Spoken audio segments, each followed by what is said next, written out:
Good evening, everyone, and welcome to the zoo. The minion with me this evening is Tyr. What up? And, of course, I'm the keeper for this Friday evening, Sanguine. How are you doing tonight, Tyr? I'm doing well. A little hot, but I'm good. Say that last bit again. I'm a little hot, but I'm good. A little hot. Yeah, it's about what? Let me check the temperature. Ooh, a nice brisk 78. Ouch. Oh, I love it. That's way too fucking hot for me. I love the cold. And Well, you're a fucking dwarf. The better it is. Give me a nice, solid Sub-Zero, and I'm happy. You're an abominable snow dwarf. Okay, got it. It's the temperature that people should be at. Oh, whatever. And it's not you. My volume was kind of low for some odd reason. I just upped my volume. Fair enough. But yeah. What have you been up to other than being hot? Not much. I did my daily chores. Walked. I left the house about 2. I didn't get home till about 7. So. Damn. Yeah, I was out and about all day. Mm-hmm. So that's always good. More walking for me, getting this fat off my ass. Yep. I just finished making dinner, so I'm getting it into my gut. Well, like I said, I just finished making my dinner, so I'm about to get it in my gut. I made country style. I'm gonna come in through the back. I'm gonna come in through the back door. You know, just leave my plate. Leave the money there. Bacon wrapped country style ribs with a beautiful potato salad. It's a fusion potato salad, so combining Japanese technique with more of a German flavor. So creamy with the larger textured chunks.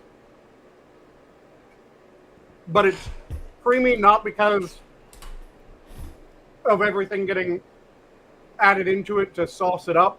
It's creamy because half the potatoes mash.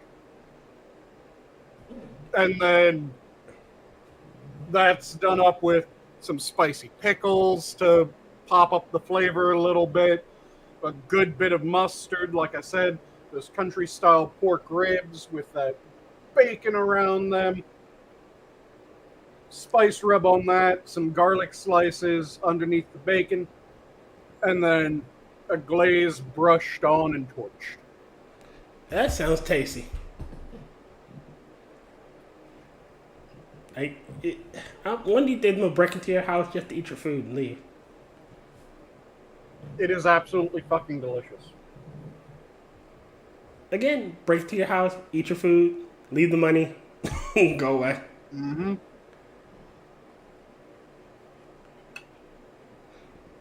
So what's on the docket? What are we talking about tonight? It's your show. Same as always, just bullshit. Figure out what catches our fancy. We were talking about the announcement from Twitch as to what they claim the reason that they banned Dr. Disrespect is, but they haven't given all the evidence for it yet. Let me quickly double check to see that there hasn't been more. I mean, right now, for all, like I was saying earlier, I'm skeptical. I'm skeptical on the grounds that if they just said this shit 2-3 years ago when it first happened, and then waited okay, we can finally give out the evidence to show what we were seeing and what we found, I would believe it more. Right now, it comes off as damage control and trying to ruin his reputation more than anything. Like I said, there's a legitimate reason why they would delay announcing that. For those who haven't heard, the Twitch CEO came out and said that the reason why Dr. Disrespect was banned was that he was contacting minors in Twitch whispers. So he was booted off the platform due to that. And part of the thing that allowed him to do this was he was on, I want to say it was Hot Ones. I have no clue what the hell that is.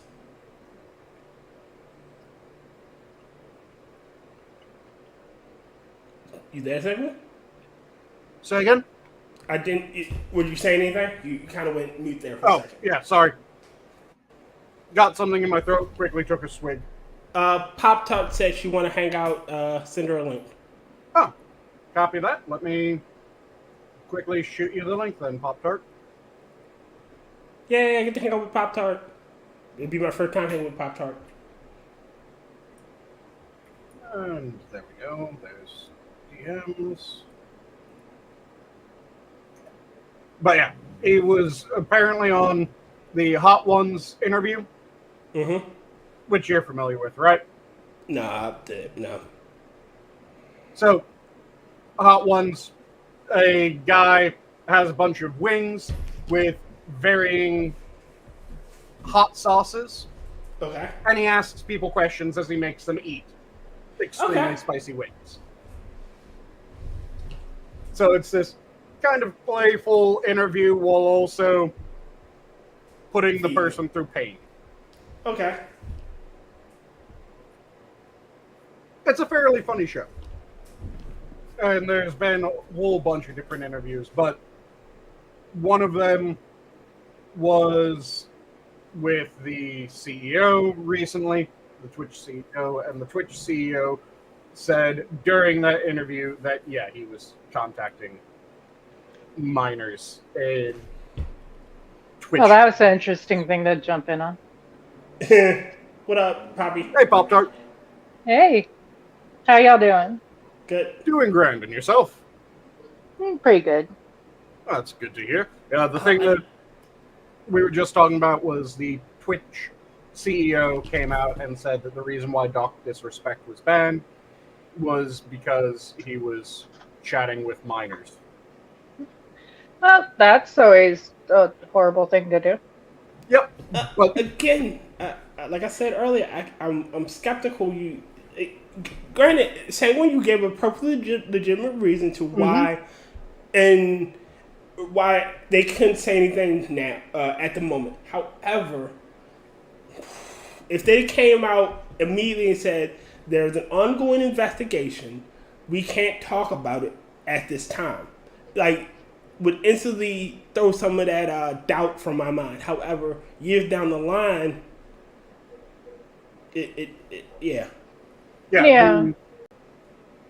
So one of the tweets was, this came out, of course, on X or Twitter, whatever the fuck you want to call it.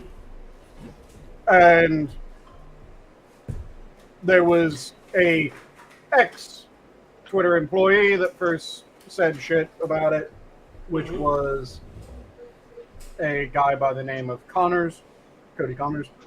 He got banned because he got caught sexting a minor in the then existing Twitch Whispers product, which I'm not sure why he says then existing. Twitch Whispers is still a thing. You can pull it up right now. In fact, I have it pulled up, and yeah, I can still access it, so not sure why you're saying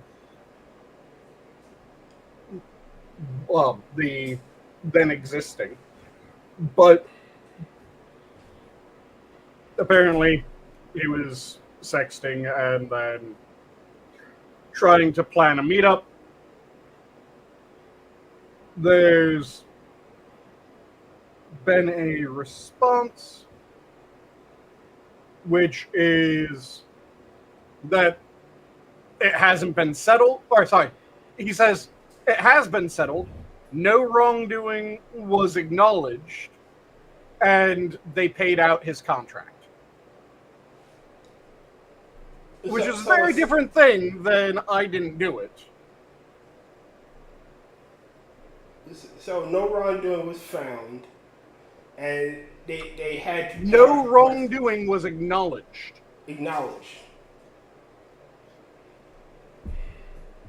So basically, he didn't admit to it. But he did not deny it either. Yeah. Yeah. It's like plead the fifth. Yeah, his was... I plead the fifth, effectively. And then... Let me pull up more of this shit. Because, yeah, I just saw this shortly before stream, and it was a... Oh, the fuck? All right, maybe I'm willing to rescind some of my reticence. I'm still skeptical. Yeah, but especially with him not going, yeah, this is bullshit, but I never acknowledged that I did anything wrong. That's a bit skeezy. You know what I realized? You know, you have like people like Onision who get to this height of fame and then think they're untouchable. Mm-hmm. Yeah. You know, seriously, it gets ridiculous. And honestly, I don't doubt it at all, just on the fact that way more guys than people like to admit are into teenagers. Because I can tell you, I got hit on way more between the ages of 12 and 17 than I ever did when I was like past 20. And I'm not talking about from other teenagers. I'm talking about full-grown men that, would follow me around and shit. So, like... Okay, that's creepy. But I do understand, like, adult, when you're past 18, you're an adult. Like... Yeah. And you're still a teenager, though. I've never insulted an older man with a younger woman because I can't insult a younger man with an older woman. You're an adult at that point. Who am I to tell you what the fuck to do? Maybe it's because I have kids in that age range. And, like, to me, like, if you're over the age of having a fully developed brain and you're into people who don't, that speaks more on you than anybody else. Because, like, either your brain's not fully developed and it should be, or you like people that are easily manipulated. Or you like people that are at their physical peak, effectively. Because the body matures faster than the brain does. And there are studies that kind of the optimal childbearing for the health of the mother as well as the health of the infant is in that late teens, early to mid-20s range. Okay, see, all right, I guess my issue comes with, because my father was 50 when my mother was 21, and that's when she had me. So I'm a kid from that type of relationship, you know. I can't. My existence came about because an older man found a younger woman attractive. I mean, me too, but we ain't gonna talk about that one on stream because it's not legal. Understandable. But that's where my okay. I can't knock the. My mother knew full well what she was doing. She knew the consequences of her actions when she did them, and she's never said anything bad about my father. You know, but she never said like my father took advantage of her. Like she knew full well what she was doing, and that's what I'm going. As an adult, you know full well what you're doing. 21 is different than 18, though. It's not that far off. For the mental maturity, though. Because I have a almost 22-year-old and I have an almost 19-year-old. And that's very different. Right, and that's what I was talking about. Like, when you're a legal adult, your actions are your own actions. You are capable of... Once you're capable of voting and drinking and shit like that, you're an adult. Yeah, I'm not saying they can't make the choice to be with older people. I'm saying that everybody has the right to still judge the older person in the relationship. Oh, well, definitely, but I don't judge people. That's not... Again, I can't. And the way that I would take it is, yeah, you should kind of look at it and go, okay, really? and take a look at it. If you decide, oh yeah, this is entirely manipulative because of X, Y, Z, and there's actually manipulative actions, then yeah, cool, call it out. If it's, well, he's older than she is, and that's the depth of the manipulative action, nah, that doesn't cut it. Yeah, it was consensual on both ends, and then there you go. Yeah. Yeah. And legally, of course, there's nothing that can be done, and you shouldn't like go stone them or anything. But I'm sorry. I know everyone says you shouldn't judge and stuff. To me, judgment is a good thing because, like, that's how you keep you and your family and everyone around you safe. Shame So, is shame. I Bring back shame. I side-eye motherfuckers. I will. I'm sorry. I'm going to judge you. If you're doing something that I think is fucked up and I don't want you around my family, I'm going to let you know. It's not like I can do anything to you because, yeah, it is legal. But, like, one of my uncles was, like, 50 dating someone who just turned 18. And I was like, well, you're not allowed around my children anymore. Mm-hmm.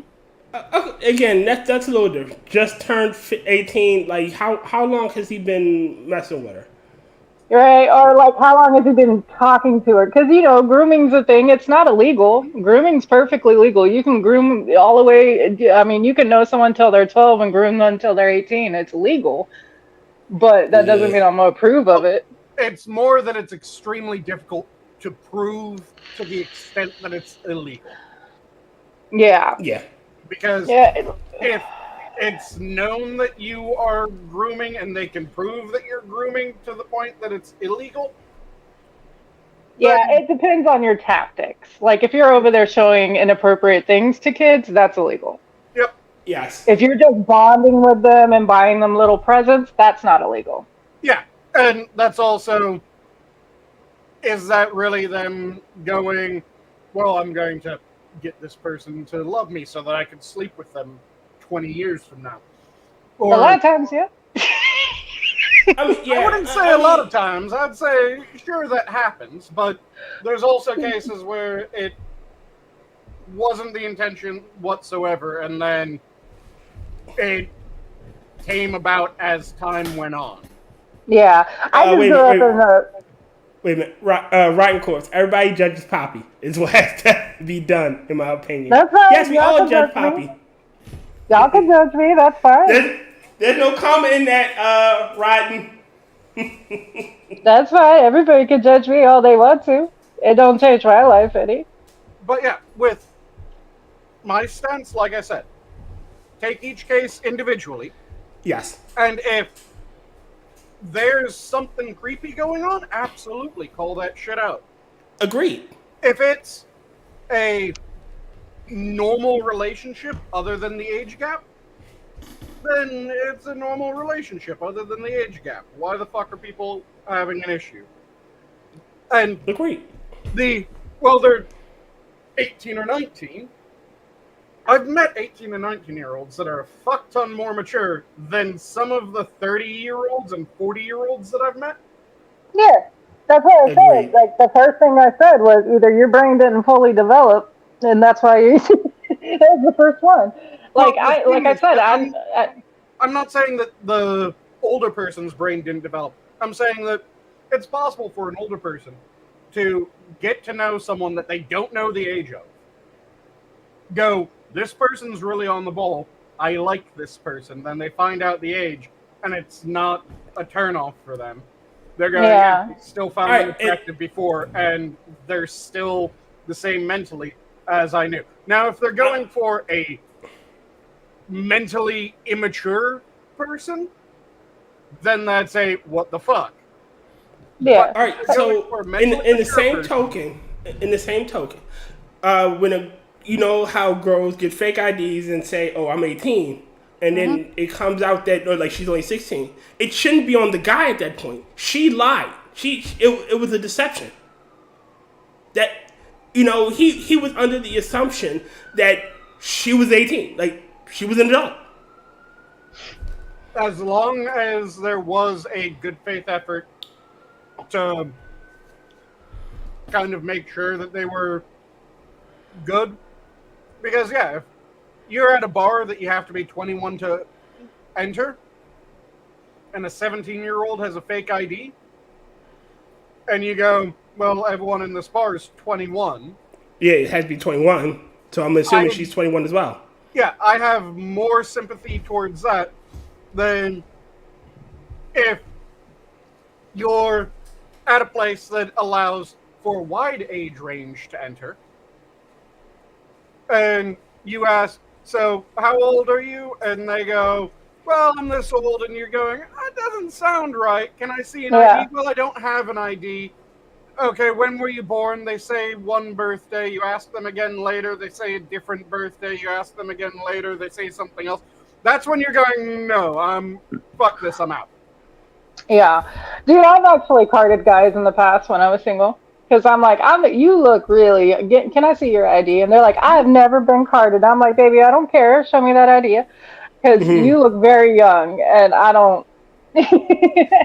I'm too pretty for jail. Yeah, I was like 2021, and they're like, you're not that old to be carding people. And I'm like, I don't do too much younger than me.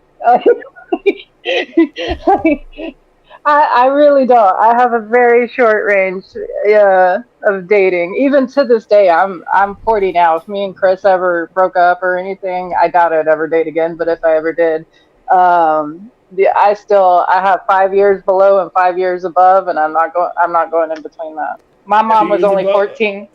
2 years above and 2 years below. I'm 5 because, I'm old. But my mom was 14 years older than me. I'm not dating anyone that was in her dating range. Like, it's like, you could be my daddy. I'm not interested. But a good example of people that absolutely were not doing due diligence when it comes to that is another couple streamers. They were kick streamers. Oh, I think I heard about this one. Currently wrapped up in shit because one of them might have been all up on a 16-year-old. Yeah, I heard that. And this is after he's made repeated jokes about the younger the better, and not the younger legally the better, but... Well, I mean, technically in some places 16 is legal. Yeah, this wasn't one. Oof. And she originally said that she didn't have an ID. Later on, she produced an ID. Yes, it's allegedly, which is why I said that the story is, rather than this is absolutely what happened. This is... Yeah. But, we want to throw out those allegedlys as much as possible. No, but as the story goes, he... Allegedly. and his friend were out at a club. The club allows some older teens, I think it was like 17, 18, 19 and up. And when they were heading out of the club, they had met two girls in there, decided to bring them back to their place to have a party there, because it was an actual party. It wasn't just a have a party. It was, the party. And one of them made an effort to card the girls. One of the girls said that she didn't have an ID. The other girl vouched for her, but vouching for someone doesn't fucking work. Yeah. So, especially if they're friends. Friends will lie about shit like that if they think that their friend wants to get it on. They'll go, oh yeah, they're fun. They're within your age range.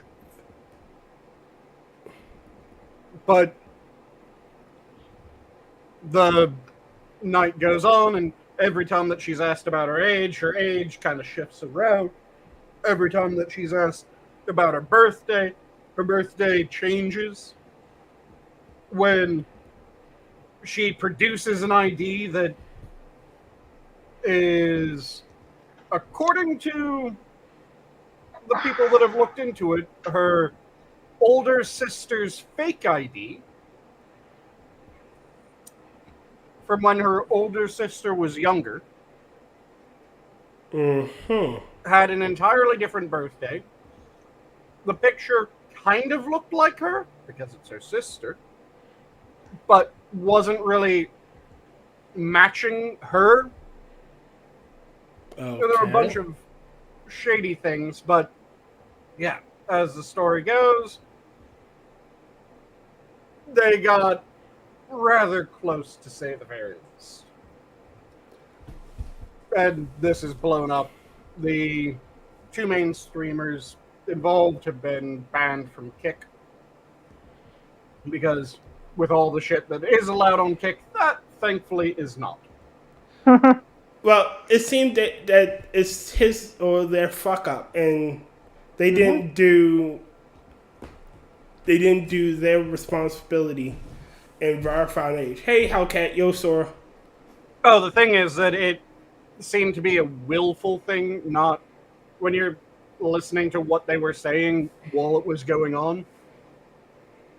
There wasn't really any care taken to make sure that it was right.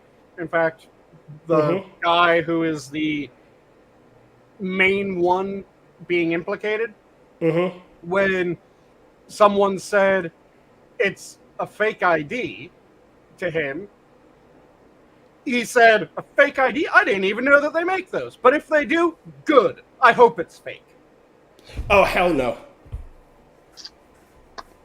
And that's one of those, Yeah. okay. All right, so my job is to know about fake IDs. Want to know a quick way to spot a fake ID? Sure. If you look at it and shit don't, like, all IDs are symmetrical, if you will. Everything has to line up. If shit doesn't line up if there's any slight deviation in anything in that ID, it's a fake ID. If you have a black light, most IDs have both holographic printing and secret wording that if you hit it with a black light, it'll pop up. So, but shit lining up is the main one. Like if you look at it and nothing, it's off centered, or some of the letters are slightly above or below. That shit's fucking fake, and that's one of the ways you can spot it instantly. See, I saved myself all this trouble by just never actually dating or doing the hookup thing. I had a rule, and it annoyed the hell out of a lot of people. But you had to be my friend for a year before I ever even thought about it. Makes sense, and that's a fair rule. And I needed to know the people around you and everything, because you see it too often. You're either hooking up with people that are too young, or they have wives or husbands or boyfriends or girlfriends, or they're just lying about who they are completely to you, like their job and what they do. It's too much drama. Holly went off on me years ago because I told him I've never actually gone on dates and stuff. I never did the dating hookup culture kind of thing. And he's like, how the hell do you get in relationships if you never went on dates? And I'm like, my friends. I made a lot of friends. And that's the answer that, historically, that has been the answer. How did you find your wife or your husband? Well, we had a friend. Friend of a friend. You get to know someone, you meet them through your circle, and then you get to know them, and then through getting to know them, you can suss out, if that's someone you actually want to be with for a while. That's how me and Chris got together. Bad enough, he was my ex-husband's friend. Friend of a friend, there it is. And we just started hanging out a lot together as a group, and then we started hanging out together, just me and him, and, shit went from there. And we've been together almost 16 years now. That was how me and my college girlfriend got together. We were all part of this big clique in college, and we started hanging out together, and then we started hanging out by ourselves, and then we just found ourselves dating. I don't know how the fuck it happened. One thing led to another. And Johnny, goddamn, Johnny said, I asked a woman for her divorce papers once. I don't like too many people do that. Oh, we're just living together for right now, but we're divorced, we're separated, and then you find out later that they've been together the whole time. Yeah. That always boggled my mind. Like, nowadays, you will find people that are into that poly or type of shit. Mm-hmm. Which, don't spring it on people. Just let people know be coming honest. in. Yeah. Yeah. I have a friend. Okay. No, I'm sorry. I didn't mean to check. Go ahead. Okay, I was just saying, no, I agree with you because, like, as long as you're upfront and honest, I don't see any problem with any kind of relationship. I might not agree with it, but as long as nobody's being hurt physically or emotionally, it's y'all's adult things, right? Yeah, I don't care. But the problem comes in when you're not honest off the bat. Like, if you get someone to be into you and then you're like, oh yeah, by the way, like, Shit. that's not okay. I have two friends of mine. They were married, and they had an open marriage. When my friend Mangus fell pregnant, she moved his girlfriend in. Because she said she couldn't. They had rules, mind you. Like, there were rules to that. Like, he couldn't come inside anybody, and she couldn't allow anybody to come inside her. But it worked out for them. They were happily married, and the girlfriend even moved in while she was pregnant, and they had their fun. Mm-hmm. It worked. Yeah, there's ways that it can work. If I was asked, do I think it's a good idea? I would say no. It's probably going to end poorly. Because I'm selfish. 9 times out of 10, it seems to end very poorly. Yeah. Now, you might be the 10th time, and it could be absolute heaven for you. But, again, if I'm asked, I'm probably going to say it's probably a bad idea. I will openly admit to this. I'm an only child. I'm selfish. I don't like sharing anything. Same. I've told Chris that when we first got together. He's an only child too, so he gets it. I was like, I'm only child. I don't share. Anything. I was never taught to share. No, I'm very. Admittedly, I'm spoiled, and I know it, and I'm cool with it. Damn right. and I mean, I grew up poor, so I was poor spoiled. But like, what's mine is mine, kind of thing. Mm-hmm. And yes. that includes people. Mm-hmm. So, and he was like, "No, I'm the same way," and I'm like, "Cool, we're good." Like good. Oh, I was gonna say on the whole open marriage or polyamory kind of thing. I think the only way it can absolutely work is if people are not the jealous type at all. Very open communication and no lying about anything, because the second any of that doesn't work out, it goes south real fast. And that doesn't include if you have kids, it can go south anyways, because once your kids understand what's going on, they can. It gets creepy. I've seen it. Yeah, I've seen it where kids cut off their parents because like their parents are swingers or they have open marriage and the kids don't approve of it. So when they hit adulthood, they just stop talking to their parents completely. Yep. And a lot of people don't consider that your kids might be disgusted by your lifestyle. Hellcat, my father had 5 children by his first wife, and I'm the other woman's child. So technically, I have 5 siblings, but I'm my mother's only child, and I was raised by her, so I'm an only child. Yeah, I have 4 older siblings out there somewhere that are like my mom's age, but I've never met them, so only child. Like, I didn't meet my brothers and sisters until I was like 14, 15. Like, I knew they existed, but I didn't meet them until like a family reunion when I was like 14, 16. And by the time, and my big brother tried to play big brother, and I told him like, I grew up 15 years without your ass. I don't need you. Yeah, it's one of those things that if it works for you, fantastic. I'm happy. Oh yeah. But 9 times out of 10, it ends, and it doesn't just end. It ends badly. normal relationship ends. No, it is almost 100% absolute hell in how it ends. Yeah. Yes. Which is the, oh, yeah, fuck that for me. Honestly, I don't understand wanting to be with other people. Like, I'm only interested in Chris, and I'm like, I put so much energy into our relationship. I'm too fucking tired to even give a shit about other people. You know what I mean? But I don't know. Yes. A lot of people are like, one person can't satisfy another human being, and I'm like, I'm good. Like, maybe that's for them. Like one person can't satisfy them, and okay, you could say that, but like to say it as a generalization that nobody can be happy with just one person, Yeah. I don't think that's true.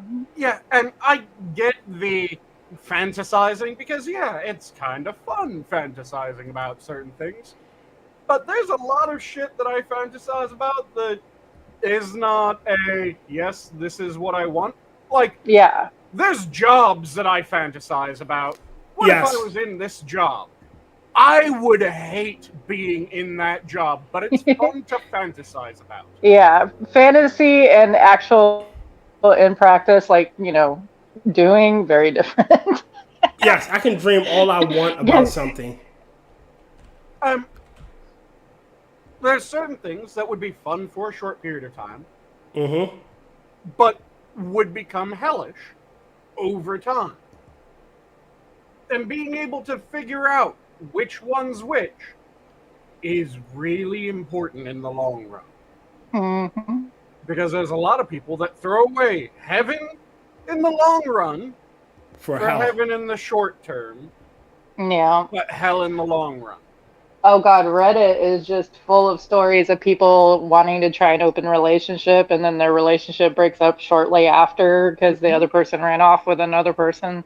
Yeah. And and they're like, I don't understand what happened. You opened your relationship and they found someone they liked more. Like, Or You brought this shit on yourself. the related story of someone kind of being bullied into an open relationship when they didn't yeah, really want one. that's a lot of them. And then them realizing that, oh, I only allowed myself to be bullied into this because I thought no one else would be interested in me. Or the person who was doing the bullying didn't think the other person could get with anyone else. Yep. Because I see that a lot. They're like, my wife is 40, and I thought, basically I the wanted hit to the see if the wall grass was thing. greener. Yep. Yeah. Well, they didn't think their wife could hook up with other guys because she's an older woman, and then they find out there's like a ton of guys like in her DMs constantly, Mm-hmm. and they're like, I don't understand. And it's like you got used to her because you've been with her for a long time. You didn't realize there's other guys out there that would be happy to be with her. Like, Yep. There's guys that do that with their wives. There's women that do that with their husbands, and yeah, it is a constant. Well, how was I supposed to know that? And then let's close back down the relationship and just become the two of us. No, you opened up this relationship, and I it's realized, like you got what you wanted. yeah, I Mhm. realized that I get more of what I want from this arrangement that I'm currently in. So I'm going to continue with this arrangement. Then they'll leave, or it'll be now suddenly the other person's on the back foot, and they have a choice of it's either over or this person's a known quantity. Uh-huh. Yeah, you have to think real hard before you do something like that because like are you are you 100% sure you're going to be comfortable with your spouse being with other people? Mm-hmm. Like don't think, oh, there's no way they won't find anyone kind of thing because they probably will. Mm-hmm. Like more than likely they will. So like you have to be before you have that conversation, be 100% sure, and also be sure your spouse will be okay with something like this. Because if they're Yeah. not, because I'm telling you, if it got brought up in my relationship, we're breaking up then. Mm-hmm.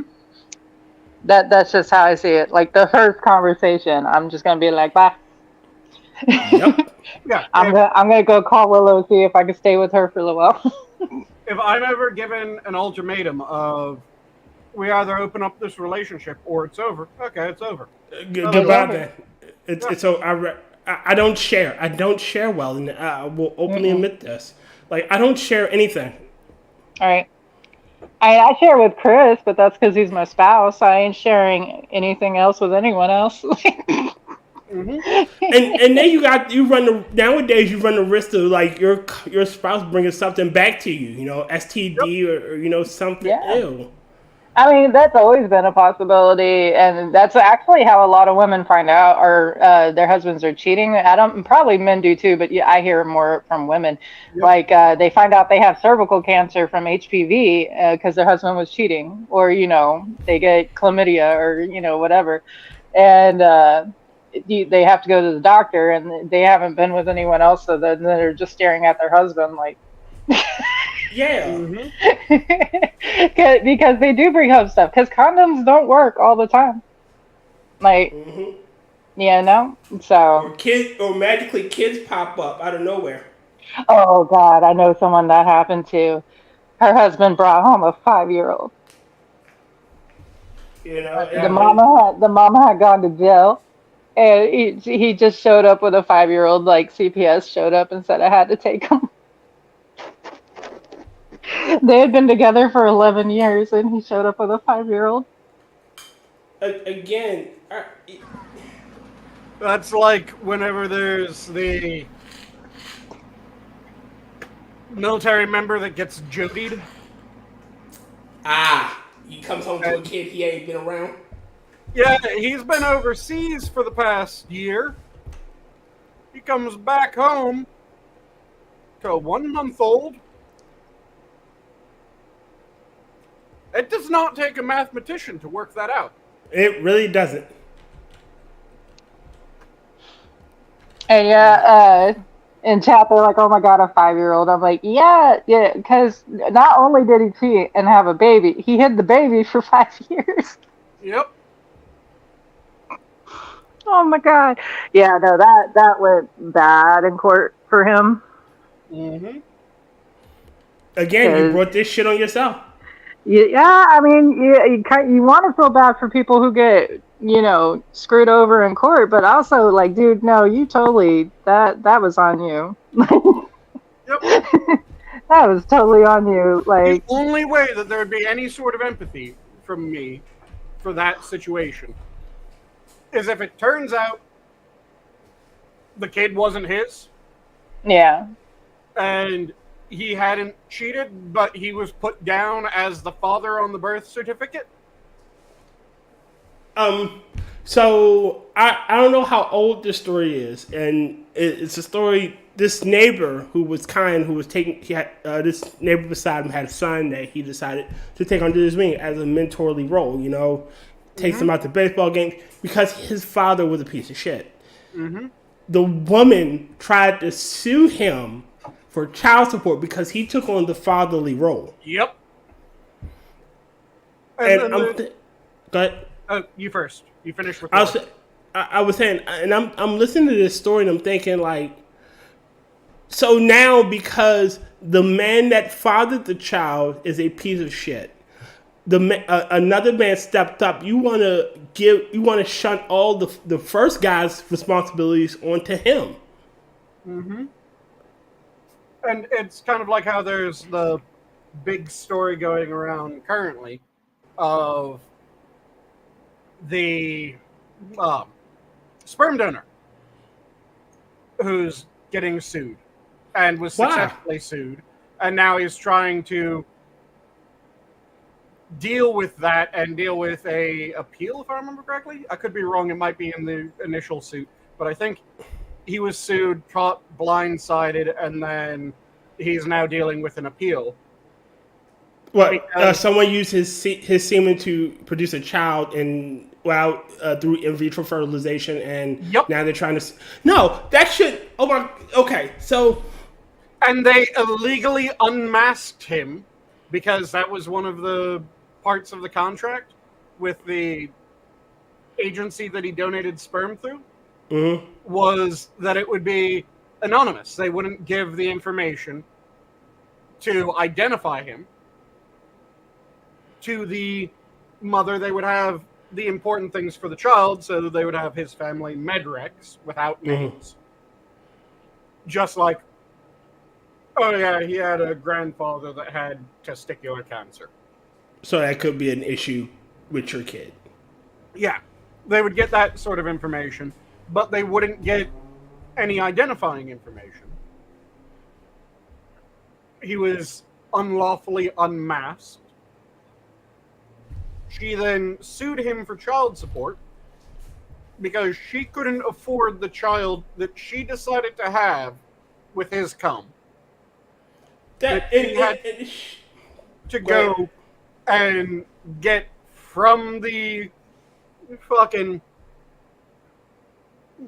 fertility clinic that she got the in vitro through. But she sued him. I think she won the original suit, and now he's dealing with a appeal, or it might be that he's dealing with the original suit.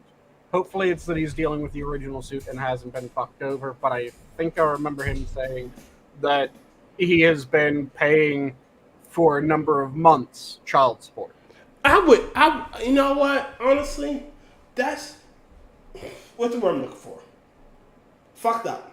Yep. All right. So, timeline of events. You had to make a conscious decision to go and get in vitro fertilization through a clinic.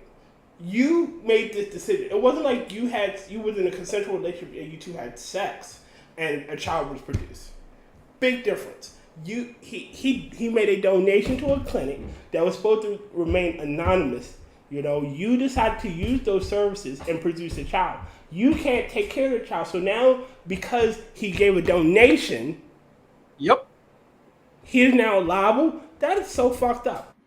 Yep. That is literally the definition of unconstitutional. Because he did not make the child. There was no sexual contact between the two of you. Yep. And it's kind of like there's also been cases where a man who has been made to penetrate. You guys familiar with what that designation means? It's not rape, but it should be. Yeah. Yeah. It's basically that's what it is. Yeah. It is what any sane person would call the rape of a man. Isn't called rape because rape is the penetration of a vagina, anus, or mouth of an unwilling participant by a penis, fingers, or foreign object of another participant. So that means that if you're made to penetrate, that doesn't qualify as rape legally because you were made to penetrate someone else. They didn't penetrate you, not rape. Poppy, I when I say this, I want to preface this with not all, but some women, they want the responsibility, they want the authority and responsibility of men, but they want a consequence-free existence. The way that I always phrase it is that way that our laws are penned in certain respects grant men hyper agency and women hypo agency. And what I mean by that is there's a great many things that we consider to have stripped a woman of her agency. Mm-hmm. That if the same conditions are there for a man, we don't consider it a stripping of his agency.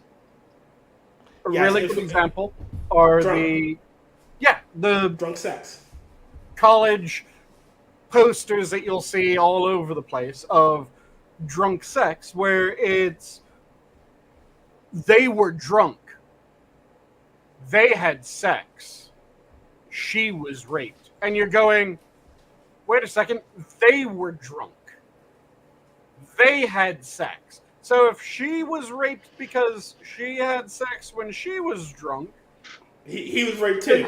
He was raped because he had sex when he was drunk. But that isn't the way that it works. It was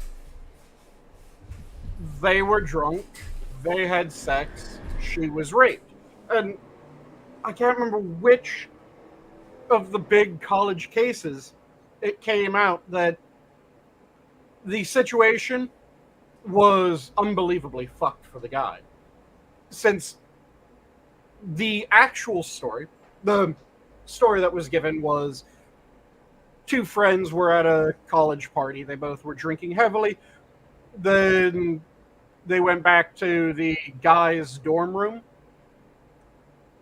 and he raped the woman. She then reported it a bit later. He was kicked out of the college, and a bunch of things happened to him as punishment for having raped someone. If he had actually raped them, these are all absolutely valid. These are fantastic things to have happened that should happen, but the issue was that it didn't happen as was stated.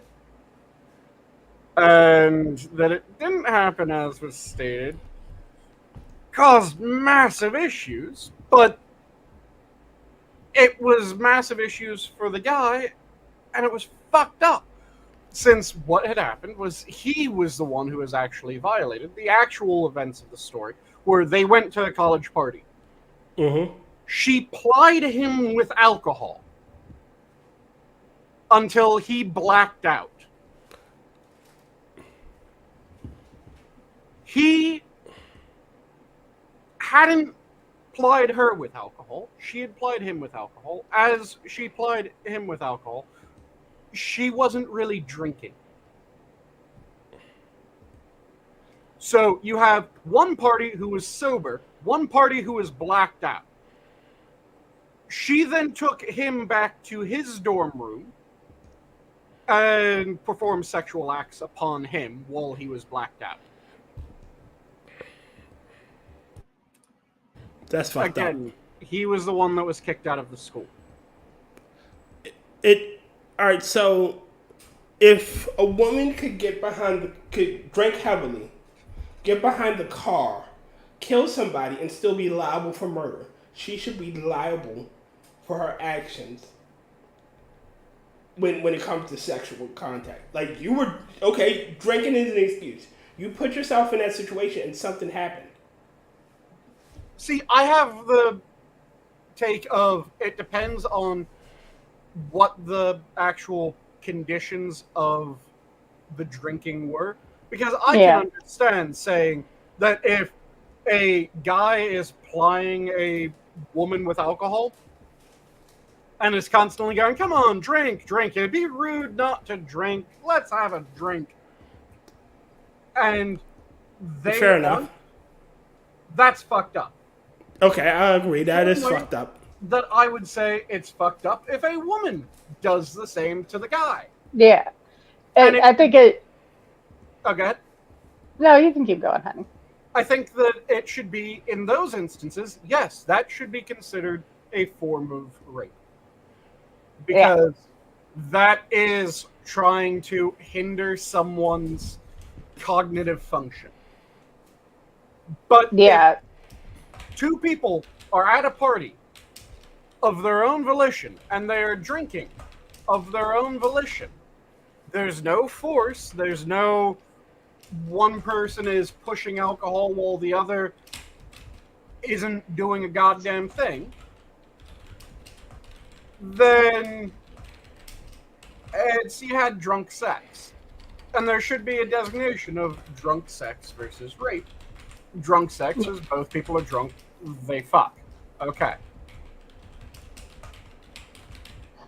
Yeah, I think it depends on the levels of drunk. Like, if one person is very obviously extremely inebriated, like can't talk, is falling over, is going in and out of consciousness, and the other person is tipsy, that's a fucked up situation. If it's both you're on the same level of drunk, then, that's just a bad mistake that happened.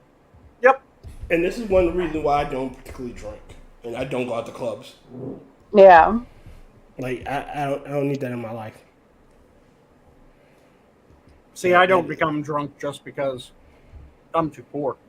Also you're a dwarf. You talk about drinking a shit ton all the time, and you're never drunk. Yeah. That dwarven made belly. That's why I'm saying I'm too poor. It's not that I'm poor by any actual stretch. I make a decent amount of money. I can afford a decent amount of booze. I'm too poor to ply myself with that amount of booze to get drunk. You would need all the beer and everywhere to get drunk. I get it. It's okay. Yeah. Well, I've told you guys how much it took the first time that I was drunk. I drank over 52 drinks in like an hour and a half. Honestly, I'm too old to be getting drunk still. Like it's not fun anymore. You're literally just poisoning yourself, which, when you're 21 sounds like a great idea. When you're 40, it's a terrible experience. I'm not unlucky like a lot of people. I don't know if it's genetics or what, but we don't really have hangovers in my family. Yeah. Like, I know you might have a little bit of a headache, but I've seen people be really sick. I don't have that. I don't get blackout drunk. I can drink all fucking night and be alcohol. I've been alcohol poisoning levels where I had to go to the hospital. My father was an alcoholic, and I don't want to be an alcoholic. Yeah, and I still never blacked out. Like, I might not remember them immediately when I wake up, but later, if it starts coming back to me, and if people bring it up, I'm like, oh shit, yeah, that happened. Why'd you have to remind me? But that's all when I was younger. Like, the older me and Chris get, the less. Like, we still have like a beer or two here and there, but like, yeah, I'm too old for that shit. It's not as enjoyable to poison myself as it used to be. The mental slip is horrendous. I hate mental slip. That's the thing that I remember from both the times that I was drunk. Was this feeling of just every time I tried to seize upon a thought, it would just kind of slip through. And when I went to turn, it would seem like my mind would turn and then my body would turn. And that's a really disconcerting and kind of gross feeling. Like I said, though, alcohol's tasty. So I drink good alcohol. But I don't drink enough to get drunk because that would be an expensive bottle of booze that I would have to sacrifice every time that I get drunk. And while I'm not poor, I'm not 100+ bottle of booze a week, or rather a night, to get drunk. Because at 52, in order to get drunk in an hour and a half, that was, I think, a full bottle, 70 or 27 shots, or it might be 23 shots. Let me quickly double check. I think it might be 23 shots.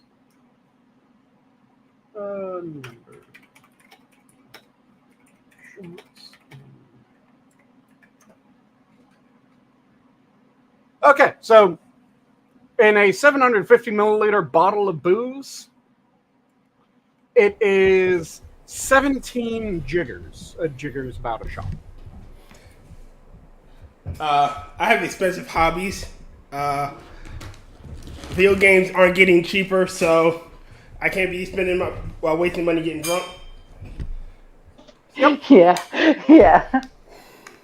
So I get that.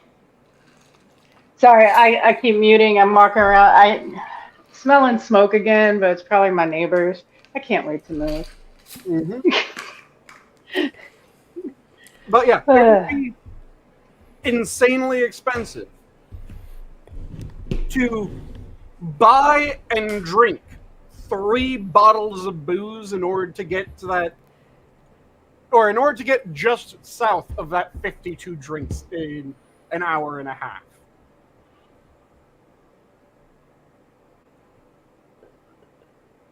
That's way too expensive. I'm not doing that shit. Fuck yeah.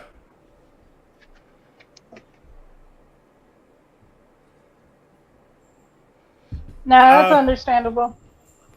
Hey, Sanguine, mind if we switch topics?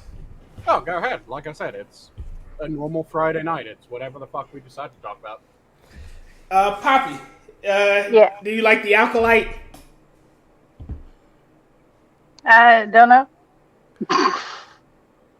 You have Huh? the new Star Wars product, the Acolyte. I don't know it. Oh, that is supposed to be an absolute shit show. It's lore breaking, pointless tripe. But I bring this up because I showed Sanguine a music video done by the star of that series called Discourse, and it looks like she's over there having a seizure.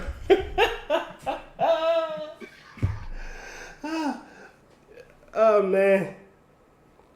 The lyrics were not good. No, they fucking weren't. Imagination. Oh, man. Yeah, I'm not a Star Wars girly, so. No, well, I bring this. I had to bring it up because half the song, people are literally Star Wars fans are tearing the fucking shit apart because it literally destroys 50 plus years of canon. Yeah, don't you hate when franchises do shit like that? Yes, 50 years of canon had just been undone in 4 episodes. Of 4 30-minute episodes, years upon years of lore, years of stories, and it took 2 hours to destroy the entire thing. The Star, because it has finally united the fans against it, so the Star is barking, and she made a song called Discourse about this shit. And I will openly admit this, as a black man, I fucking hate Juneteenth. It is one of the dumbest fucking made-up holidays, and it doesn't even have a good celebration. Are you really telling me that Hey, Jen. a bunch of black people can't come up with a good party? I mean, to be fair, all holidays are made up. No, Yeah, alright, so but the thing is that you have all holidays to a certain extent are made up because they're days that we decide are worth sacred. actually celebrating. Mm-hmm. But the thing is that there's a hell of a lot of difference between having something that is widely recognized and revered because of that. Something like 4th of July. 4th of July. Yeah, we decided to break from the English. Celebrating your independence. That's kind of cool. Then what do we do in order to celebrate the 4th of July?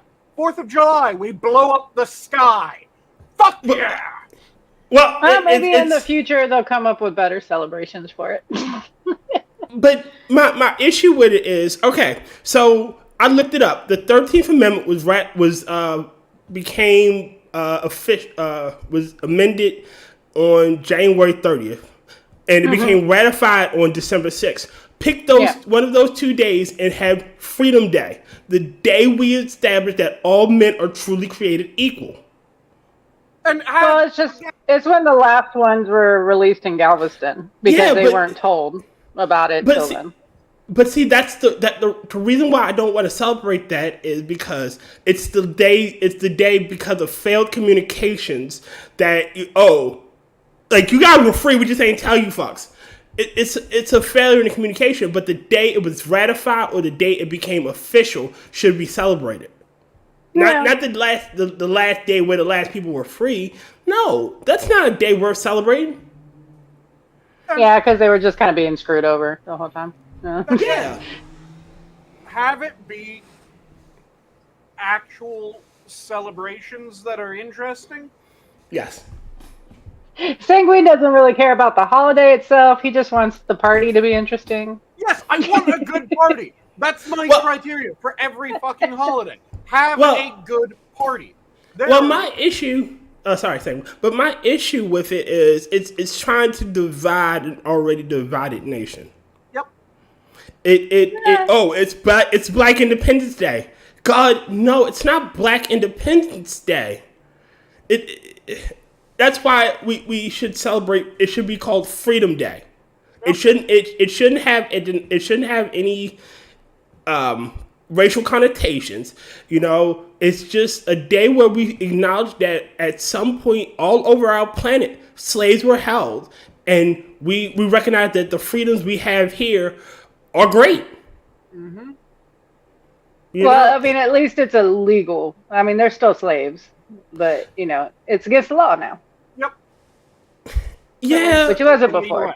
Not everywhere is it against the law. That is true. In the U.S. At least in the U.S. And honestly, I hate the concept that, Americans were the only nation that had slaves. Fuck no. Read a book. Mm-hmm.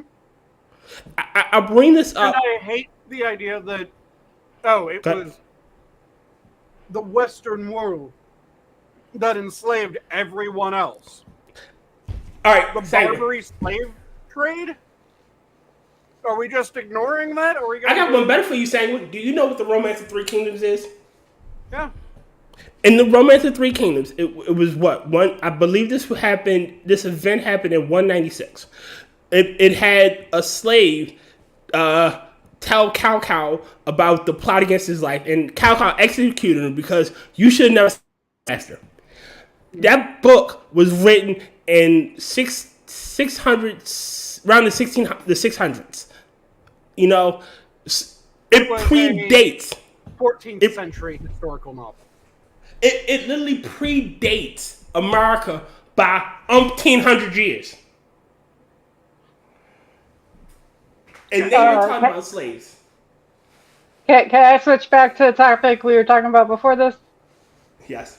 Because I had something to say, but then I started smelling smoke because of my neighbors, and sorry. I don't know what they're smoking, but it's not cigarettes.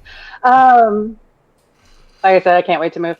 But when you were talking about how they switched up all the lore, or they destroyed it. Yeah, Doctor Who kind of did the same thing. I'm still watching, but I'm not watching that shit. I was pissed. I was pissed that Clara became the key to everything.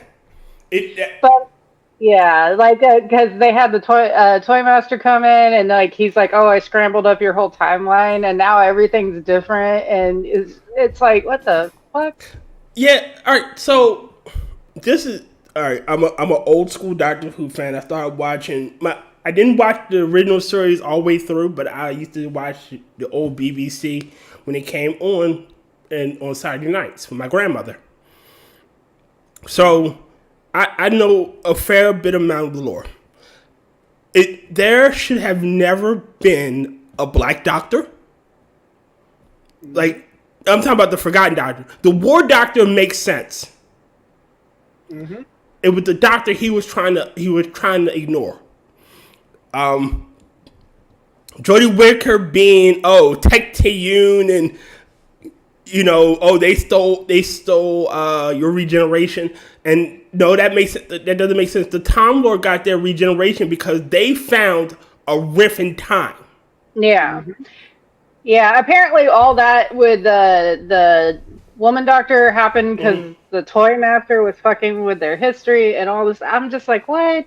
No, and the toy maker's not that fucking powerful. I know they're trying to explain it all away because people didn't really react to the storyline very well. And it's kind of like, well, yeah, you did a bad season. Whoever was writing that season, fucked up, but you could have came in and said, that was all a lie. That didn't really happen. But no, instead they went, I mean, I'm not saying I don't like the Toy Master. I loved him. I forget his real name. What's his real name? Neil Patrick Harris. Yeah, oh my God, he looked like he had so much fun playing him. But you know how you could have got away with that without making the Toy Master do anything? You could have said that the Master was just fucking lying. Yeah, that's what I'm saying. Like, you could have came in and just been like, "Oh, that was all a lie. That's not real." Just kind of erase that, like Roseanne did when they started their new show. They were just like, "Oh, that never happened." They just acted like that last season didn't happen. Um, but like, instead they made it more convoluted to explain everything, and it's just like I'm still watching, but I'm just kind of like, yeah, And then the y'all just fucked up so bi-regeneration. much history. The Yeah. bi-regeneration. I gotta say, I kind of like it though. It doesn't make any sense. They're not amoeba. They so Yeah, but it it's not supposed to make sense because of the whole Toy Master influence on reality shit. and Time So Lords are loomed. Like they aren't technically born. They're loomed. yeah, It see, and again, when you get showrunners and you get people that don't love the property and don't respect the lore of shit, you that's what you get. Like people that try and make a quick buck. yeah, Star Trek, Star Wars, Doctor Who, fucking Marvel, DC. Trying to make a quick buck and you ruin shit that you had no hand in creating. See, yeah. I think it's the problem with any show that goes on this long. the Yeah. thing that I find hilarious though is Star Trek, especially. The same people that are ruining it are the ones that always want to say we should be building towards a Star Trek future. A Star Trek future. When you look at old TNG and the original series, yeah, that was a Golden fantastic Age. looking future. There were some issues, but it looked interesting. Mm-hmm. Have you heard about what changes they've made to the Star Trek lore with all the recent shit? Yes. Do you know how Star Trek is a post-scarcity universe? Yes. How do they maintain that? Replicators. No, How? that's part of it. But the base thing is that you need the dilithium crystals, right? Oh, the burn. Because that's where all their power comes from. Where do they get dilithium crystals? They mine them. Who mines them? Federation citizens. No. Who? So, in one of the series, it's enslaved androids. Oh God, no! All right, so wait a minute. That's only because of that. And that was in Picard. That's only because that makes no fucking sense on two reasons. In Measure of a Man, they've established that Data is a sentient being. Yes, so they've established throughout all the fucking next generation that androids are people. And by people, I don't mean humans. By people, I mean the Sentient beings. version of Yeah. a person. He has rights, and he declined the procedure because he had rights. There are only four other Noonian androids: Lore, B4, Data, and Data's mother. The only four Noonian androids that exist. Yep. And then they changed that. But they made it so that, yeah, the dilithium crystals in Picard are mined entirely by androids that are enslaved. The fuck? Then, but that wasn't the only time that they've explained how the dilithium crystals came about. Do you know the time that they did before? No. So you remember the hard light hologram doctor? Yes. Yeah, you know how he was also A sentient being? central point that he was a sapient being that had all Free will? the free will and abilities that a normal sapient being has? Yes. Yeah, it was enslaved hard light holograms. All right. Or the Okay. ones that were the people that were forced to mine the dilithium crystals. Every fucking time they go to explain how they get their post-scarcity utopia, It's slavery. it goes back to, well, we enslaved a bunch of sapient beings. The fuck is wrong with you? But see, all right, okay. again, there were only 4 Noonian androids in existence. The only 2, Lore's destroyed. Lore's gone. B4, Data becomes B4 in the comics. Like he supplants B4's broken brain and becomes. It's weird, and Data's destroyed. All of the movie, yep. Yeah, so there's only again it makes no, and then they have the Romulan Star Empire have them become fucking refugees. Yep. They're an empire with hundreds upon hundreds of worlds. Oh God, we lost our home world. Let's just move to another one. Yep. And I you know Mitch Nemo, right? Mm-hmm. I had this discussion with Mitch Nemo. Yes, if you might have lost some key personnel, you might have lost, the head janitor of Building 3 in this move, but they're a star empire. They have garbage scows, they have, luxury liners, they have warships. You're telling me that they couldn't be asked to get, hey, you fucked, come here and take people away. We'll pay you. You know? Who the fuck? It makes no fucking sense. And then have them into refugees living off planets and scraps when you had a big ass empire full of planets. Yep. I mean, even in different sci-fi series, even in Star Wars, do you know where the Hutts are from? Nar Shaddaa. Do you know? And Nal Hutta. Yeah. Do you know what happened to their original planet? They destroyed it. Yep. So they fucked off. They made a new planet. And they renamed it Nar Shaddaa and Nar Hutta. Yep.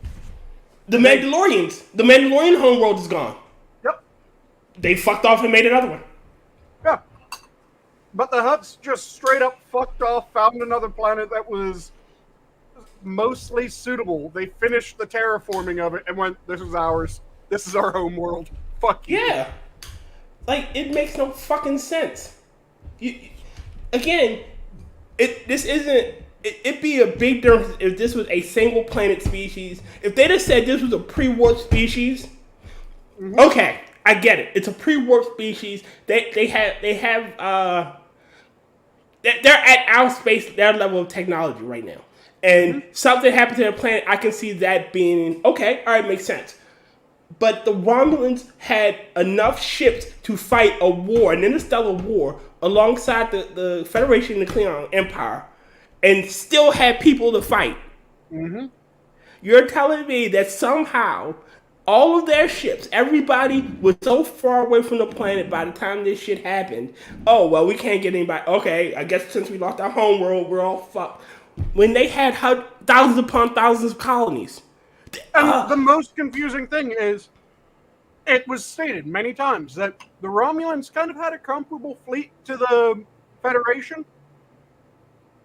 Yes. The Federation were kept at bay by the Romulan fleet. So the Federation and the Romulans had this stalemate. This DMZ, effectively. Yeah, they did have the DMZ. So you're telling me somehow that the Romulan side of the DMZ would take longer to get to the Romulan homeworld than the Federation side of the DMZ? Yeah. How did you fuck up making your ship so badly that your enemy can get to your homeworld before you can get to the homeworld? Also, fucking Federation starships, why do you guys, if you're really at war with the Romulan Empire, never just apparently pop through and get to their homeworld before they can? Again, it makes again, when you don't love the property you're adapting or you're working on, you just slap together whatever you want. Like Discovery STD turned Section 31. This clandestine organization that is literally the Federation Tau Shi'ar into like this open secret. Mm-hmm.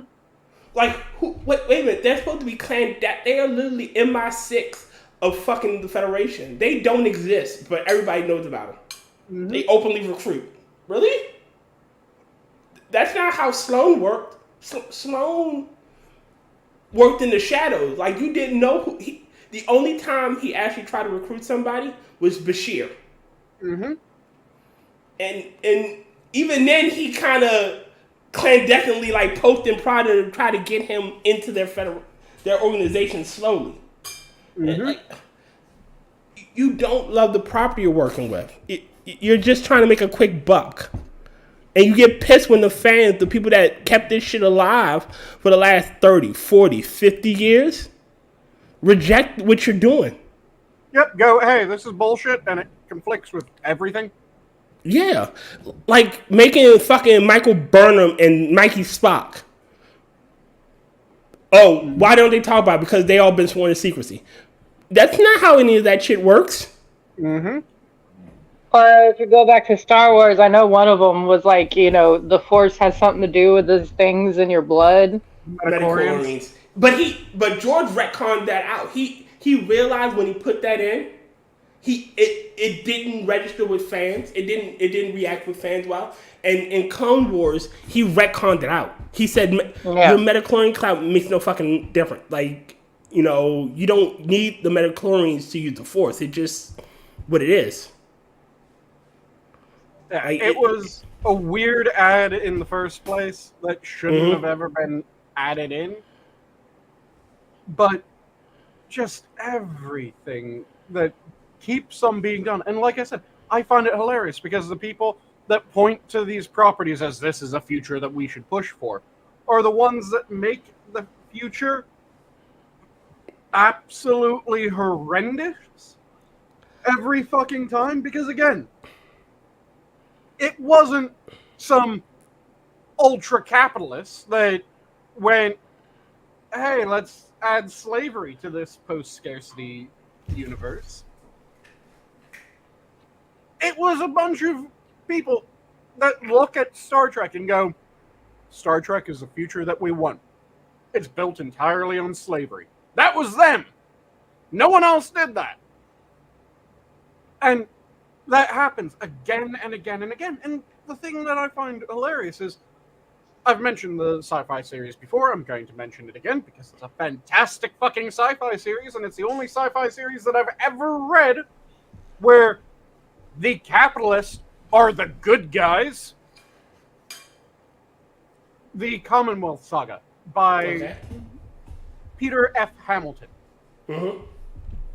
The way that future is, it seems the most realistic future to me, because they don't just go like Star Trek did, where, oh yeah, we used to have all these different factions, we used to have all these different ideologies, but we matured past them, and just kind of hand wave away all the issues of the previous era. Or the fact that humans are fucking humans and we don't all get along. Yep. But Star Trek just kind of hand waved that away. And that was always the weakest part of Star Trek to me. Was they're just hand waving it away. Peter F. Hamilton in the Commonwealth Saga went, no, we're going to have fucking socialists and communists kicking around for the next few thousands of years, because the idea is a zombie ideology. You know what would have been a better excuse for why the humans united? It should have been like they had a threat that they had to unite under. Yep. It should have been like before first contact. First contact wasn't actually first contact. Mm-hmm. They had a threat that was bigger and scarier, and they like, you know what? We gotta put all old haters aside because they're fucking scary and they're gonna kill us. Mm-hmm.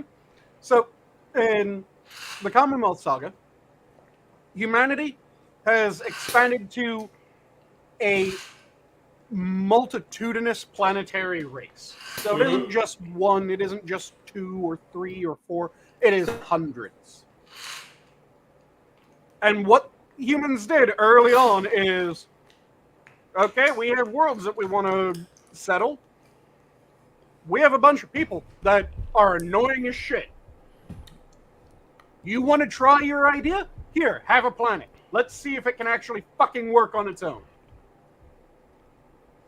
So, a bunch of planets were founded under different sorts of ideologies and different sorts of policies. Some of them survived into the future. Some of them died very quickly. Some of them, everyone tried to make sure that they died very quickly, but they survived. One of those is a planet that was almost universally hated by everyone not from that planet. That was dubbed Huxley's Haven. Oh, God. And in Huxley's Haven, the idea was that no one was born normally in Huxley's Haven. Okay. Huxley's Haven genetically engineered every single person that lived in Huxley's Haven. So, if you had, or a person that was from Huxley's Haven would be engineered for a specific job, and then be given to specific parents in order to be raised for that specific job. It ran extraordinarily smoothly. It was kind of fucked up, but it ran really goddamn well. Okay. Other planets hated it. Other people hated it. There was a group of people that decided that they wanted to prove that Huxley's Haven was bullshit, and that their genetic manipulation and programming wouldn't be able to really determine who a person was. So they kidnapped a bunch of infants from Huxley's Haven, and they raised them as they thought that they should be raised, all in opposition to their original creation. Mm-hmm. One of the kids kidnapped was meant to be this insanely brilliant detective who was designed to be very much, this is what the rule is. This is what you do because this is rule. It wasn't a... They genetically predispose them to autism. Yeah, effectively. They were the most autistic son of a bitch in the universe. To the point where if they saw someone that they really liked do something wrong, their response wouldn't be, okay, let's figure this out. Their response would be, well, shit, now you're going to prison. Yep. Wow. So they kidnapped this child and they raised that child away from everyone else. And in a way that was meant to be entirely contrary to how they were designed to be. The result is that child, at the age of like 10, was able to piece together that they had been kidnapped, that their parents weren't their parents, that they weren't where they were supposed to be. Oh yeah, by the way, I found after researching this a little bit that there were a bunch of children kidnapped from this one planet. I was kidnapped from this planet. Son of a bitch, they turned in their parents. And that's one of the characters in the story, is that detective, Paula Mayo. But all the different planets had different ways of doing things. And the ways that were the most successful were the planets that then expanded out into other planets. So, particularly successful planets weren't just one planet in a solar system. Effectively, it was every planet in the solar system ran with the same method, or every planet in the sector of space ran under the same sort of setup, because it was extremely effective. And they had all these different main characters in the series. One of the characters was a former repentant socialist that went a bit mental and started committing certain types of politically motivated violence, let's say, just to make sure that we don't get bopped by YouTube. Ah. But one of those endeavors went horrendously wrong, and it broke him. So he decided that he was going to completely turn his back on that and try to make amends. That's one of the heroes of this story. Okay. Another one of the heroes is an absolutely brilliant inventor and businessman who just is able to come up with the most ridiculous ways of doing shit, but also has the organizational prowess to be able to implement his absolutely insane ideas. And he can keep several of them going at once due to everything that he has going on in the setting and in the universe. Humans have developed a bunch of different means of augmenting themselves.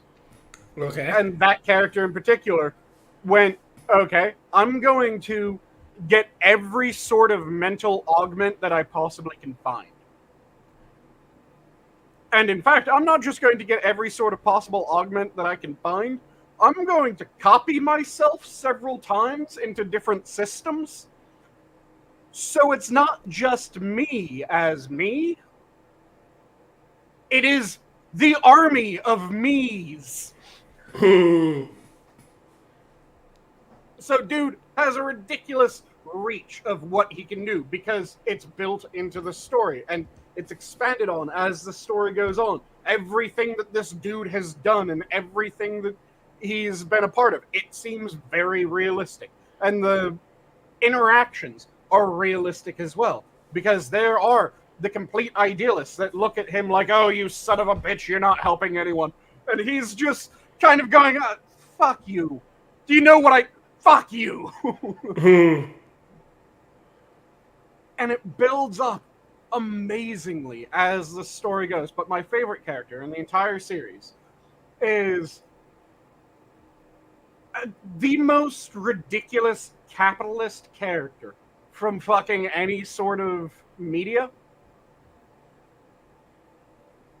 Effectively combine Ron Swanson from Parks and Recs with Alec Baldwin's character from 30 Rock.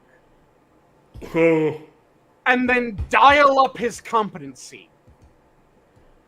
Okay. That's kind of what this character is. So he has the Alec Baldwin, yes, I'm wearing my leisure suit. It's after 11 p.m. What the fuck do you think I would be wearing? I'm not some sort of Philistine. He has that sort of characterization, but he's also very much the, I will do this shit by myself if I can. Fuck you. And the most amazing part about his character is it is very clear his order of what he cares about. There's no sort of trying to obfuscate it or trying to make it seem like, oh, he doesn't really have more. All he cares about is money. No, he has a very strict order of importance. The species comes first. As long as humans survive, he's willing to sacrifice fucking anything else. After the species, his family. He's willing to sacrifice anything shy of the species in order to save his family. After his family, his business. After his business, himself. That's his order of operations. And what's this series called, Sanguine, again? The Commonwealth Saga by Peter F. Hamilton. It's the first in a series of books. So there's the Commonwealth Saga, which is the first 3 books. The audible books of it are fantastic. Hey, I can. Let me see. I have unspent audible credits. Mm-hmm. The audibles are fantastic for it. So in order of the series that I know of thus far within the greater Commonwealth universe. It's the Commonwealth Saga comes first. There's one series or one-off book that's a prequel to the Commonwealth series that I can't remember off the top of my head what it's called. I want to say it's like A Man Unchained or something like that. Mm-hmm. But then it's the Commonwealth Saga, then it's the Chronicles of the Fallers. It's telling me, wait a minute. It's saying that the first one is Pandora's Star. Yep. Second one is Judas Unchained, and the third one is Misspent Youth. Misspent Youth is the one that I think is the prequel. Let me quickly double check. I think that's the prequel. Because it only has three books said. Pandora's Star, Judas Unchained, and then Misspent Youth is the prequel. Yes, I believe that's the prequel. I'm quickly double checking to make sure that I'm saying. Okay, I'm right. going to.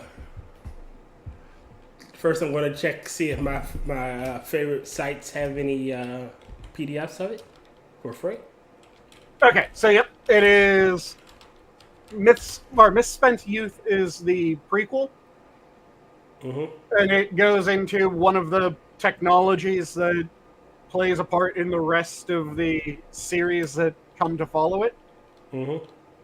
Because humanity has developed rejuve and relife, as well as a especially dense memory storage. Okay. So rejuve is rejuvenation therapy. They're able to take you and de-age you substantially. Ooh. They can also reprofile you as they de-age you, which plays a massive part. And then relife is they figure out that, oh shit, not only can we de-age you, we can make you again as long as we have your memories. We can just make a new body, shove your memories in it, and you're alive. That's scary. Oh yeah, and that's one of the things that I love about the series, because it plays with those ideas. And there are people that go, fuck this, I never want to be relifed. If I die, I die. Do not relife me, because that isn't me. That's someone with my memories. It isn't me. And then there's other people that go, no, that's me. Sort of like, do not resuscitate, do not relife. Yep. And then there's a bunch of other people that end up popping up as the series goes on. Like, at one point you meet a guy that is a multiple. And what multiples are in the series is they are a single consciousness that lives within several bodies. Okay. And they get those bodies through various means. Sometimes they make those bodies. Sometimes someone will decide to upload their consciousness into a series of different systems. And when they upload their consciousness, their body remains afterwards. And a person buys that body and goes, okay, this body's now one of my bodies. Okay. It's a very strange series that I love, because it goes into these ideas and it doesn't pull its punches when it goes into the ideas. So yeah, it's the Commonwealth Saga's the first series, then it goes into the Chronicles of the Fallers, and then the Void Trilogy. And each of them is fantastic. All of them explore something slightly different, but again, it's a sci-fi series that doesn't just go, oh yeah, everything's solved. It's the future. All our current problems aren't problems. No. Everything's still an issue. And it actually has a functional post-scarcity society at one point that makes sense. And it isn't based upon slave labor, unlike every time that Star Trek tries to explain how they achieve post-scarcity. And again, that shouldn't even be a thing, because there is currency. Like, yep. like All right, so the Ferengi only deal in gold press platinum. Mm-hmm. So essentially, you have to like they. Everyone makes it seem like the Ferengi are bad, but they are literally the bankers of the universe. Mm-hmm. Like, if you want to trade something, you have to do it in a gold press platinum. Mm-hmm. Because it's the only currency that the Ferengi will accept. Yep. Fuck. Bashir, there's an episode in DS9 where Bashir pays the Klingon restaurant. He pays the restaurateur in two bits of gold press platinum. Yep. So they have currency. Yep. And if you have currency, then you don't need slave labor. You can pay people to do it. Yes, they. Fuck. Like, that's because they don't understand the property that they're adapting. Yep. Internally, the Federation does not have currency. Internally, they don't trade in goods. Mm-hmm. You know, because they have what they need internally. But when you're Ferengi, when you're dealing with the Klingons, when you're dealing with the Romulans, you have to trade in something they want. Mm-hmm. Or you go through the Ferengi. But in the Commonwealth series, the way that they have a post-scarcity set of worlds is those worlds are the most technologically advanced. Mm-hmm. They don't have everything. If they were completely isolated, they wouldn't have everything to be functionally post-scarcity. But what they do is there's a bunch of other worlds that have a shit ton of resources, but don't have tech. Okay.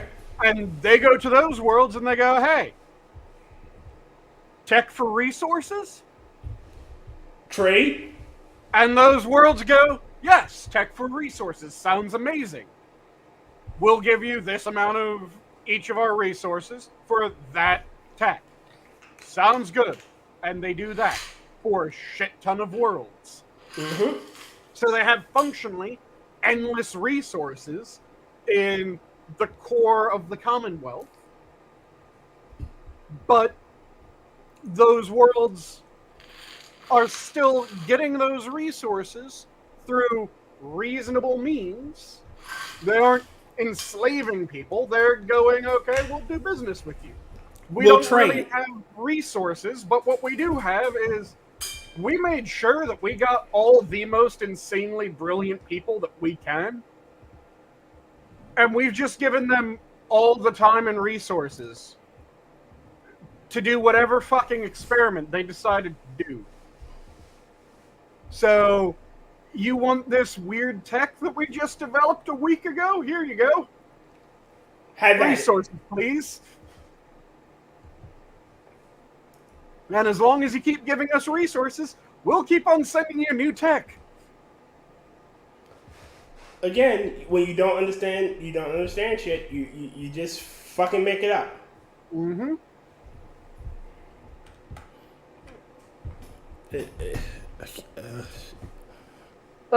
Hey, do y'all mind if I change the subject? Sure. Go for it. Have y'all heard about that hacking that happened in the automotive world? No. I don't know the exact name of the company, but on Juneteenth, somebody hacked like this company worldwide that like controls all the systems for like the automotive world, and they stole a bunch of information and then shut it down. And they still haven't gotten it back up. So Chris is having a lot of problems at work because all their computer systems are down. Oh, that's going to be a fucking nightmare. Yeah, we're stressed out because we're supposed to be starting to move in 3 weeks, and now they're like, well, we can't count because I don't know if y'all know how mechanic hours work. They don't get paid hourly; they get paid what's called flag hours. So, like, say you get a car and they flag those hours, like somebody higher up, does this, and they flag those. This car is going to take 4 hours to fix because that's on average what this problem takes. So if you take less than 4 hours to fix it, you still get paid 4 hours. If it takes 2 days to fix, you still get paid 4 hours.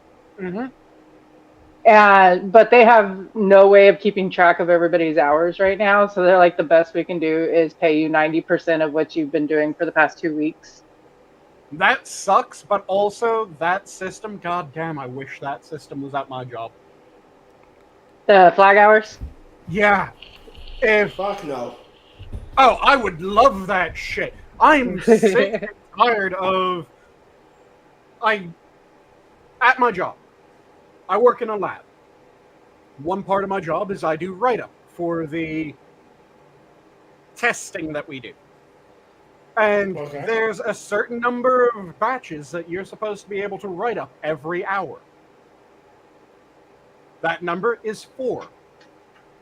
So, as long as you write up 4 batches an hour, you're doing the right amount of work.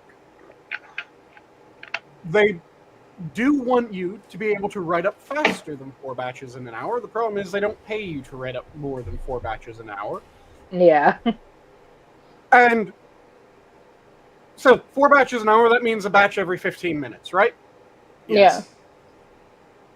Yeah. Laboratory averages about 12 minutes.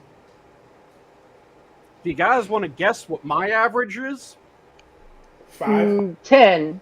You got it on the nose the first go there, Tier. 5? I average a batch every 5 minutes. For the past year and a half. Do you know how many batches I write up in an hour? Well, given the amount of time, 12. No, I write up 4 batches because I'm paid 4 batches an hour. Am I fucking retarded? Okay, fine. Yeah, Willow works in a lab too. Well, see, the problem is there's a lot of downtime at my job. Mm-hmm. Like, if there are no flights going out for that day. Now, say, all right, so my busiest day, depending on where I work at, I could have anywhere between an hour and a half to a 3-hour window where I'm not doing anything. Or I could have 10 minutes. Mm-hmm. You know, like on military day is rocking and rolling all fucking day with huge ass bags. All day. Military day. They're processing a military flight on top of everything else. And that holds, 1,000 people in that flight? Mm-hmm. It's a lot of fucking bags, man. Mm-hmm. So again, if I got paid by the bag, you know. Yeah. But on military day, I would make a killing.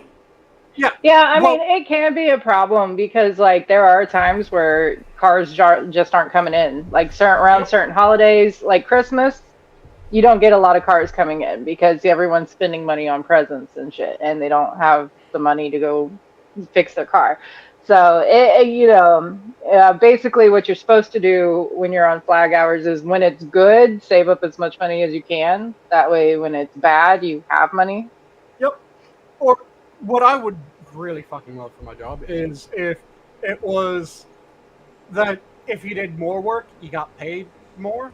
So if you're supposed to get a job done in X number of hours, or you're supposed to get X amount of work done in X number of hours, if you get 2X done in X, I wouldn't even demand for double pay. At least give me 1.5. You want commission. Kind of, but it's more, I want incentive. Makes sense. I agree. You should get an incentive. If you do good work, you should be incentivized to continue to do more work. Yep, and that's the thing that pisses me off, because far too few places seem to pay incentive anymore. Agreed. So at my job, back in the day, you got paid a premium, not necessarily a premium, but a little extra on your paycheck, if you could do both what is considered bag and pass. Like, the way my job is structured, there are passenger TSOs and there are bag TSOs. Passenger TSOs is like it sounds. They work passengers, patting people down and whatnot. Everybody you see front facing. But the people you don't see that checking bags are back. But there are people that can do both. And you got an incentive, if you could do both. Mm-hmm. You got a little extra. They took that shit away because they just feel, it's your job. No. Mm-hmm. And because I just noticed it in chat, Frosted Glass saying, if there was a commie planet, it'd make for a very entertaining reality show. So that was one of the things in the series. It was stated a number of times that there were dynastic worlds that were more successful than socialist and communist ones. There's dynastic worlds that have been around for centuries, and socialist and communist ones keep on getting established and then disappearing. Wow. They'll set up a socialist commune on a world, or a communist commune on a world, and then within a couple decades, they send new settlers because the world's empty. People starved, killed themselves. Oh, it's people have fucking ditched, people have died, all kinds of shit keeps on happening to them. So they just have this habit of, this world was a world set up for the communists this long ago? Okay, so mark that world for recolonization in this number of years. Wow.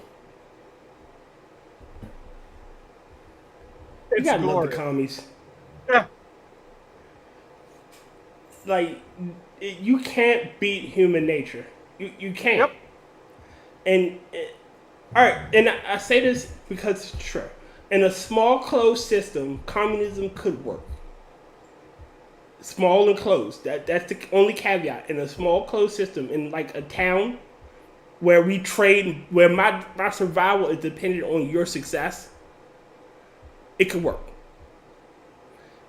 Once you get anything bigger than a town, once distance is created between the producers and those producing the goods, or needing those goods, greed steps in. Like, your survival means shit to me because it just does. I don't really care what happens in Annapolis because I'm in Maryland. I'm in Baltimore. Mm-hmm. There's a disconnect, I do like how the Baltimore education system came through right there. Go to hell. I don't care what happens in Annapolis. I'm in Maryland. Shut up! Where's Annapolis here? Shut up. You know what I meant. Where's Annapolis here? I'm allowed a Freudian slip. What state is Annapolis in, Tier? Maryland, damn it! I'm black. Leave me alone. Stop talking about my disability. Oh, Lord. It's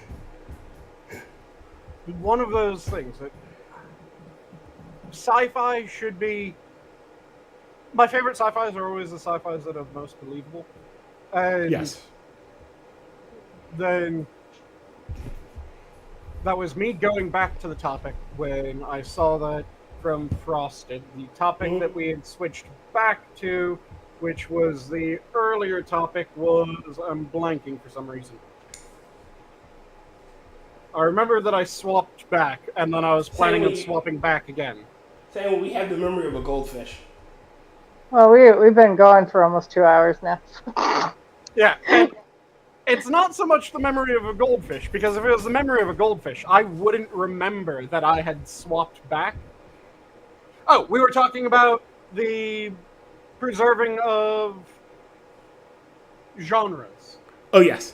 And how they work. Well, hey, before you do that, I do have to go because Chris got to be up at 5 o'clock in the morning. Okay, copy that. Do you want to give your parting words? In fact, we could just do parting words and rejoin this conversation next week if you want. Y'all can keep going if you want to. I don't mean to shut down the whole show. I got work in the AM too.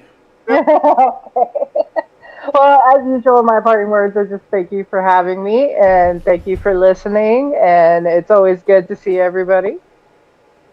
Copy that. Always good having you on pocket. Here.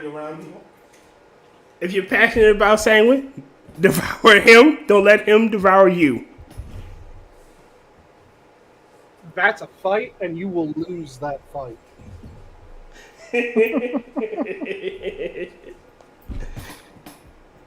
I'm not going to be consumed, and I'm not going to go hungry. No, Sanguine's never gonna go hungry. Remember, devour him. Don't let him devour you. Trust me. Like I said, that's a challenge, and you're going to lose it. So I'll leave off with, it's a comforting notion that power corrupts, because it spares us from having to admit we were blind to the darkness, or worse, ignored it. Power doesn't corrupt. It merely removes external governors for good or ill. Do you have a list of phrases, or do you have like a Google Hangouts link or something? No, he's just very, very autistic. Yeah, and the closest thing that I have to a list of any sort is I have a small little pocket-sized notebook that I carry around when I'm at work, and if I think of something that... Oh, so you do have a link. If I think of something that tickles my brain enough, I'll sometimes write it down. That's creepy. Ugh. No, it's not. No, tickling his brain. Ew. No, that's a turn of phrase, not literal. I know. But the thing is, that is more just so that it is recorded somewhere and less that I need to pull it up to look at it. So, No, the Sanguine's never had an issue with coming up with a lot of words. yeah. Yeah, that's why I steal a lot of his phrases. They're fun. Yep. But with that, have a good night, all. The zoo is closed. Good night. Night. And now this is when I click this button, and it takes a couple seconds after I click this button.